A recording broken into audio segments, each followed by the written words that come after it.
नमस्कार, स्वागत है आप सभी का एनबीसी भारत पर। मैं हूं आपके साथ मयंक तिवारी। इस वक्त हमारी मौजूदगी जौनपुर के बिलवार में है। कुसमौल गांव है। यहां पर हम लोगों से बातचीत करेंगे, जानेंगे, समझेंगे कि यहां के लोकसभा चुनाव को लेकर क्या कुछ माहौल है, किस तरह से लोग यहां पर जो है देख रहे हैं, कितने संतुष्ट हैं यहां के पिछले सांसद के अगर कामकाज की बात की जाए, और इस बार क्या कुछ चाहते हैं, किस तरह से देख रहे हैं इस बार जो है आप इस 2024 के चुनाव में, और किसे भरोसे पर लेंगे। जी, मैं सौरभ यादव सर्वप्रथम आपके चैनल को धन्यवाद देता हूं कि आप यहाँ तक हमारे यहाँ तक चल के आए। आप हमारी समस्याओं को पूछ रहे हैं, इसके बारे में लोगों को पता चलेगा हम लोगों की समस्या क्या मूलभूत यहाँ यहाँ पे। सर्वप्रथम हम लोग पिछले जो सांसद के बारे में आपने चर्चा की, वो 5 साल हम लोग दिखाई नहीं दिए। तो चुनाव क्षेत्र में चुनाव में आए और बनने के बाद कहाँ चले गए किसी को पता नहीं। लोग जैसे कि सही पूछिए तो हम लोग एक एप्लीकेशन डालना चाहिए थाने पे FIR में, भाई उनको ले आए हम लोग एक बार मिलवा दें। और हमारे यहाँ जो चुनाव माहौल है इस समय माननीय प्रमुख जी के माध्यम से श्री प्रकाश शुक्ला जी के इनके सानिध्य में हम लोग जो है कृपा शंकर सिंह के साथ में हैं और बीजेपी को भारी मतों से विजयी बना रहे हैं। एक चीज़ और बताइए, आप जो है यादव समाज से आते हैं, तो कहीं न कहीं एक उत्तर प्रदेश में इस तरह का माहौल बना हुआ है कि अधिकांश जो है यादव समाज के लोग समाजवादी पार्टी से जुड़े हुए होते हैं, इसके बावजूद आप बीजेपी की तरफ अपना रुख किए हुए हैं। इसके पीछे की वजह क्या है?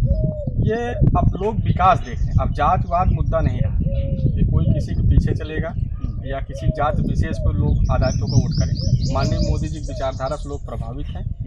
माननीय योगी जी मुख्यमंत्री हैं हमारे, उनके विचारधाराओं से उनके विकास कार्य को देख करके हम लोग जो है बीजेपी को वोट करेंगे इस बार। किस तरह से देख रहे हैं इस बार के जो है लोकसभा चुनाव में क्या कुछ चीज़ें निकल कर सामने आ रही हैं? कौन जो है आपके लिए बेहतर कैंडिडेट के रूप में है? अगर देखा जाए तो बसपा और सपा ने अभी अपने कैंडिडेट्स अनाउंसमेंट नहीं किए हैं। ऐसे में बीजेपी के जो कैंडिडेट आए हैं उनको लेकर क्या कुछ कहना चाहेंगे आप? सबसे प्रथम तो हम प्रमुख जी का हार्दिक अभिनंदन करते हैं, जो कि हम लोग उनके साथ में हैं। और बीजेपी के उम्मीदवार जो सांसद हम उनका हार्दिक अभिनंदन करते हैं, इसलिए कि यहाँ इस क्षेत्र का विकास चाहिए। और विकास अभी तक इसके पहले जो सांसद हुए थे, यहाँ तक हमारे यादव जी ने जो आपको बताया वो सत्य बताया। आज तक उनका चेहरा इस क्षेत्र की जनता नहीं देखी। तो हम आभार व्यक्त करते हैं मोदी जी का और योगी जी का कि ऐसे कैंडिडेट हमारे बीच में डाले। और हमारे परम मित्र आदरणीय दुबे जी से आप संपर्क करिए। अगली किस तरह से देख रहे हैं इस बार के चुनाव को? क्या कुछ चीज़ें निकल कर सामने आने वाली है 2024 में? जौनपुर की बात की जाए तो खासकर यहाँ पर जो है पिछली बार बसपा से जो है श्याम सिंह यादव जी आते हैं प्रचंड मोदी लहर के बावजूद भी। इस तरह क्या कुछ चीज़ें समझ में आ रही हैं? इस बार क्या कुछ होने वाला है? इस बार बदलाव होगा।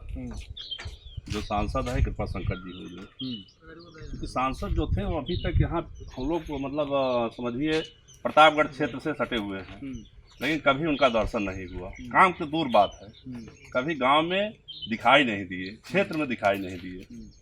प्रमुख जी के साथ जुट के एकदम कृपा शंकर सिंह दिखाने की कोशिश करेंगे भरपूर। चलिए और लोगों से बातचीत करके उनकी राय जानेंगे। इस बार के लोकसभा चुनाव में क्या कुछ चीजें निकल कर सामने आएंगी? कौन यहाँ से चुनकर आएगा? यहाँ पे पिछली बार भाजपा हारी थी, लेकिन इस बार लाखों वोट से भाजपा जीत रही है। कारण ये था कि पिछली बार बसपा सपा का गठबंधन था, उसके बाद भी कुछ प्रत्याशी जो आ गए थे। इस बार ना तो प्रत्याशी रहेंगे ना तो सपा बसपा गठबंधन रहेगा। भाजपा यहाँ से कम 1 लाख प्लस वोट से जो है जीत कर हासिल करेगी। किस तरह से देख रहे हैं इस बार जो है लोकसभा चुनाव में कौन यहाँ से चुनकर आएगा? भैया देखो, पहली बात तो हमारे सर पे किस चीज़ का भगवा बना हुआ है, इस पर नीले रंग का था। मैं बसपाई हूँ, लेकिन ये सब देखते हुए हम जो है हम लोग भैया के साथ जुड़ गए। ये भाजपा के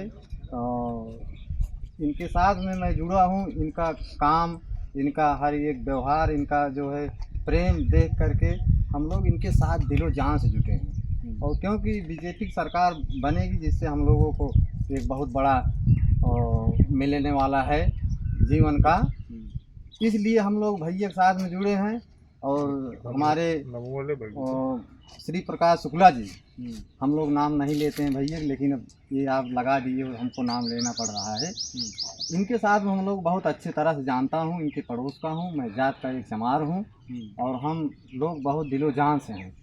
इनकी सरकार बनने वाली है, इसमें दो राय नहीं है। ना तो किसी की बनेगी, ना किसी की बनने की आशा है। तो जैसा कि आपने देखा, हमने यहाँ पर जो है यहाँ के कुसमौल गांव के तमाम स्थानीय लोगों से बातचीत करके उनकी राय जानी। उसमौल गांव की अगर बात की जाए तो बिलवार के अंतर्गत ये गांव आता है। जौनपुर की लोकसभा सीट है। यहाँ पर अधिकांश लोगों का ये मानना है सीधे तौर पर, साफ तौर पर, कि यहाँ के जो बीजेपी प्रत्याशी हैं कृपाशंकर सिंह, इनको जो है लोग वोट करेंगे। इसके पीछे की तमाम वजहों का उन्होंने जिक्र किया। देश दुनिया की तमाम बड़ी खबरों के लिए जुड़ रही है हमारे साथ, देखते रहिए NBC भारत।